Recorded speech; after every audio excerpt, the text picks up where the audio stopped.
What is going on, guys? Welcome back to Cars and Crouchy. I am Ed Croucher, your host for today, and this is my 2013 R35 GTR. Got some new stickers on it which you haven't seen previously. YouTube logo, Nipponse Japanese writing, meaning made in Japan. Obviously, with it being built by the Takamis in Japan, this engine and drivetrain is a pretty special bit of kit. I'm currently pushing about 600 horsepower, and obviously got my Instagram handle there as well. But it should be a pretty exciting day, because today we are off to Beaulieu Supercar Sunday.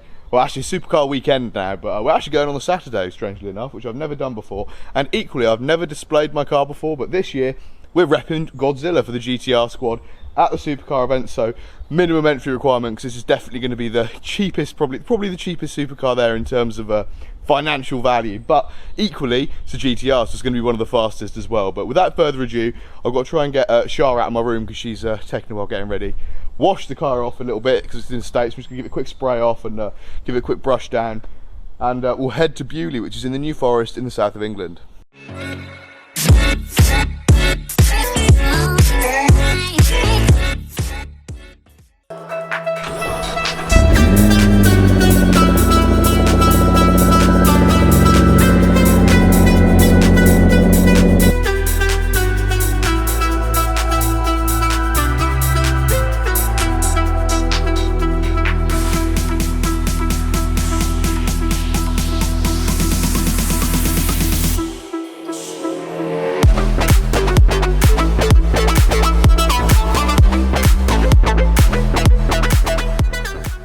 So we have been put with the other rest of the Nissan squad, so it's quite cool seeing such a big row of R35s. We've got one CBA, a couple of DBAs, and actually more EBAs than anything else, so that's 2017 onwards. But obviously all the same engine, all the same turbochargers, because there's no Nismos here, and a lovely R32 GTR at the end there, in that gorgeous, gorgeous blue colour. So pretty sick to see such a big lineup of them. Sort of looks like a battalion meet. But I did notice on the way in there is a Nismo at the other end, so we're going to go and take a look at that as well. We're going to have to go and take a look, but we cleaned the car off. It looks sort of presentable, and we're going to go have a look and see what we can find.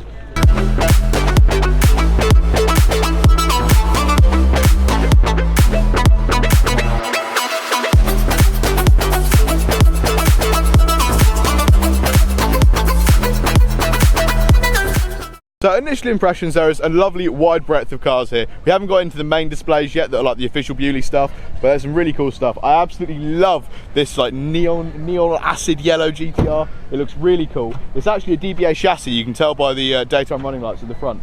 But it's got aftermarket fender vents, a stupid big wing on the back, and obviously it's got a lot of aftermarket parts. It's got interior roll cage, Litchfield badging, so I'm not entirely sure what it's pushing, but it does look absolutely sick. And it's also got aftermarket LED headlights, I believe, because they look really good, and I kind of want to swap mine out, but equally I kind of want to keep mine stock as well, so I'm a little bit conflicted, but I love this car.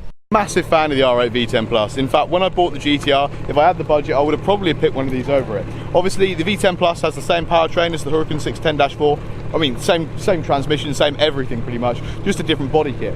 This specific R8 V10 Plus looks like it's got a few aftermarket components, including the alloy wheel protectors, and I don't know why, but the wing and the back look slightly more aggressive. I think it's probably got aftermarket skirts, but a lot of carbon on it, and it actually looks really good in red. Now, speaking of the Huracan, this is actually a Huracan Performante. So this has got ALA stuff, which is the Lamborghini Active Aero. This is active in the splitter and the diffuser, and controls airflow over the car to optimise downforce on the inside wheel when cornering and reduce drag when on straights. So this thing actually, when it came out last year or the year before, was actually briefly the Nürburgring lap record holder. And this thing is rapid, with a naturally aspirated V10 pushing out 640 PS, or around 632 brake horsepower, which is ridiculous considering no forced induction. Definitely a masterpiece of an engine. So I actually went and had a look at a load of Mustangs the other day, but this hidden in the corner really caught my eye. Obviously it's a 458 Speciale, another naturally aspirated beast. This one obviously with a V8 instead of the V10 in the Performante, but sounds amazing and apparently has one of the nicest driving experiences you can ever experience. That Expo caught my eye as well, really cool car. But I actually had a look at a Mustang because of how much cheaper they are to insure at my age than GTRs, but I just couldn't get rid of my car. I love it too much. Any of you that used to subscribe to my old channel remember this full exposed carbon GTR from last year, pretty much setting fire to the grass. He's looking all embarrassed over there, but he knows he did it, because that was actually one of my favourite ever Instagram posts. So I love this car. Personally, if I had the money, I'd love to do a full exposed carbon kit on my R35, but I'm skint and can't do that. But it is really cool, and I absolutely love this car. The blue works so well with the full exposed carbon. and it's just a gorgeous car. Not to mention it's parked next to a Honda NSX, or if you're in the States, an Acura NSX. They're really cool. Hybrid powertrain, back 573 horsepower I believe in total, and they're just rapidly quick. I really like them. 2018 Nismo GTR, 600 brake horsepower. It's got turbos that are much closer related to the GT3 car than in the standard road car. I believe the retail on these is about 150,000, which is ridiculous considering you're basically paying around 70,000 pounds for a titanium exhaust, slightly lighter alloy wheels and slightly bigger turbochargers. Personally, if I had that sort of money, I'd buy a stock car and invest that in aftermarket parts from places like Litchfield or Night Racer. But it is noticeably nicer just from the splitter and the extra carbon, and the new 2020 one looks virtually identical, but it's got fender vents just above the wheels which look really nice and apparently reduce the amount of turbulent air going around the wheel arch to increase downforce and improve handling. And but it has the same power output, so personally I'd actually think I'd get a road car, stock standard Recaro edition like I've got, and spend the money on mods if I could afford something like this. But let me know what you guys think in the comments. Would you go for a stock road car and have all that money left over to spend on aftermarket parts, or would you get a Nismo if you had 150 grand to spare? Shout out to my mum here with these two 427 AC Cobras. Whether they're real or not I don't know unless I run the plates, but they are such cool cars. Obviously the forward engine V8, massive amounts of displacement. I think they're like 7 litres, something stupid, but they're rapidly quick and they're just so cool. My mum wants one in British Racing Green, but I actually really like the blue, and the side exhausts look really cool, the exhaust manifold sticking out the side of the car, and they just sound so throaty and they're just such a classic iconic car. They're really cool. But I also have to give a shout out to the Ultima over here, because I love the new Ultima GTR, or the Ultima RS that just came out, because we saw that at Goodwood, and the 2-year waiting list is a bit long, but I think they're such cool cars. It's got a Chevy LS powertrain. You know, a lot of guys out there in the States do LS powertrain swaps, but it is such a nice car. And of course the new one comes with 1,200 horsepower and a manual gearbox, so you've got 150 grand to spend and you can wait the 2 years for the waiting list. Get one of these.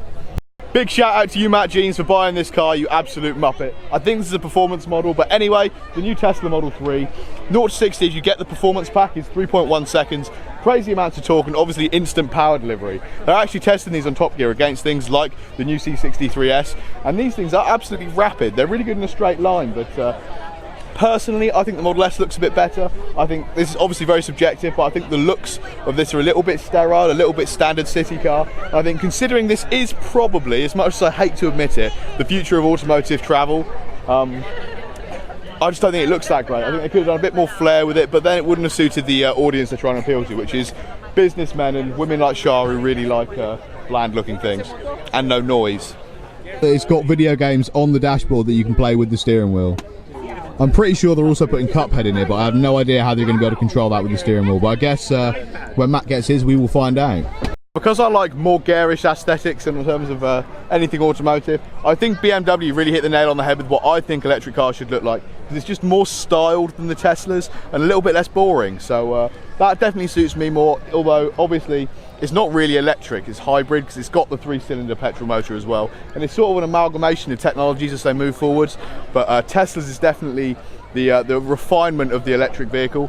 But I'm still just waiting on something that's as good as the Roadster. That I'm actually genuinely excited to see when they actually hit the streets. Now, correct me if I'm wrong, but I'm pretty sure this behind me is a Radical. Not road legal, so it hasn't got headlights, but pretty cool anyway. It's a track toy. But every time I see these Ultima GTRs over here, I get really drawn to them. I love the new Ultima RS, especially in white with the LED headlights, and I think they're absolutely a bargain compared with everything else in terms of performance. I really, really like them. I just think getting in and out of it would be a bit of a pain at my side. But I'm also pretty attracted by the Jaguar F-Type SVR back there. V8, 575 PS, about 570 horsepower. Really, really nice. Now, a car that a lot of you might not even consider that I'd be thinking of as a replacement to the GTR, because it's not really a supercar or even a sports supercar, is actually a G-Wagon. Now, this one over here is obviously way out of my range because it's a Brabus G800, but it gives you an idea of what a G-Wagon would look like. They're so cool. They've got the same powertrain as things like the C63. But I absolutely love them. Of course, I think this is pretty much running on the 4x4 squared chassis, looking at the height of it, but it's such a cool car, and I actually love standard G-Wagons. I think they're a really nice car. But there was an orange one at Asda the other day, and it totally was just outflexing me in the GTR, and I wasn't very happy.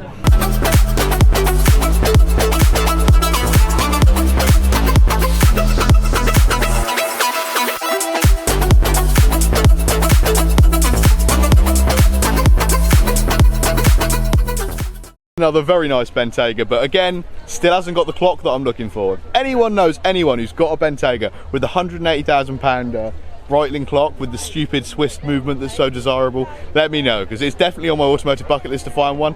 Nonetheless, lovely spec on this Bentayga. Can't quite believe it's over here, but my camera's about to die. Agera N, over 1,000 horsepower V8 from, of course, the amazing manufacturer of Koenigsegg. If I had the money, I'd chop in the GTR for that any day of the week.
So literally as the Koenigsegg drove by, my beautiful DSLR died because I didn't charge it last night. We're now going to be doing the rest of this on my Xperia 1, which means no external microphone. So judge this as pretty much a tech test of how good the video is on the Xperia 1.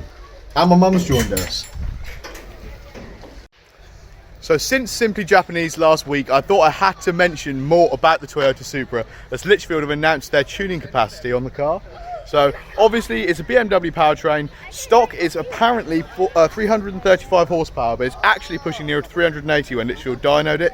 Of course it's rear wheel drive, BMW interior, but it is the new Toyota Supra. Now, obviously they've left a lot of vents like covered up and wing mounts on the chassis for aftermarket tuners like Litchfield to make the most of the car when it comes to tuning. And Litchfield have announced that with an ECU remap, slightly larger intakes, and very little really in terms of modifications, they can push this car to around 420 horsepower. But that makes it a much more tempting offer around the 50 grand mark in my opinion, and definitely a car I'm considering swapping in the GTR for. Now as we have our supercar driver wristbands on, there is apparently a food tent somewhere, but Shah gets really grumpy when she hasn't eaten, and we need to feed her ASAP. She's going to turn into a right little gremlin.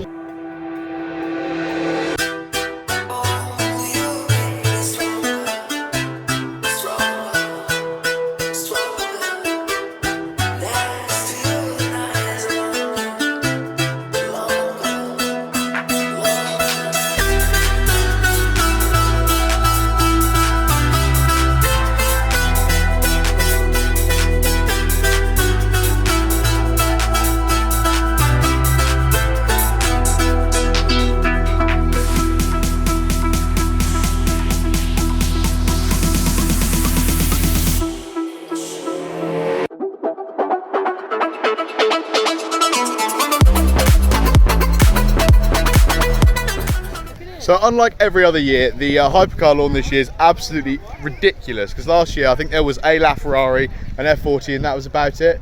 But there's some really crazy cars here this year. Namely, there's two Ferrari F40s, which are legendary anyway, rear engine V8, well mid-engine V8, twin turbo, back in the 80s. There's a yellow McLaren P1, DB5 458, Noble M600 I think that is, yep, got it off the top of my head, Noble M600. A beautiful Chiron. Not entirely sure about the ridiculously reflective alloys there, but they are gorgeous nonetheless. And two Jaguar XJ220s, Lamborghini Aventador SVJ in Verde Mantis. Gorgeous car. Obviously it's the same as the Huracan Buffmanti with the Active Aero, the ALA system, but this time with the naturally aspirated V12. The other McLaren P1, I absolutely love the P1. They're ridiculous. It still looks super modern today. Completely forgot to mention the Senna a second ago. Of course, twin turbo V8, mid-engine again, but Very cool indeed, with ridiculous aero and apparently one of the best braking systems in the automotive industry at the moment.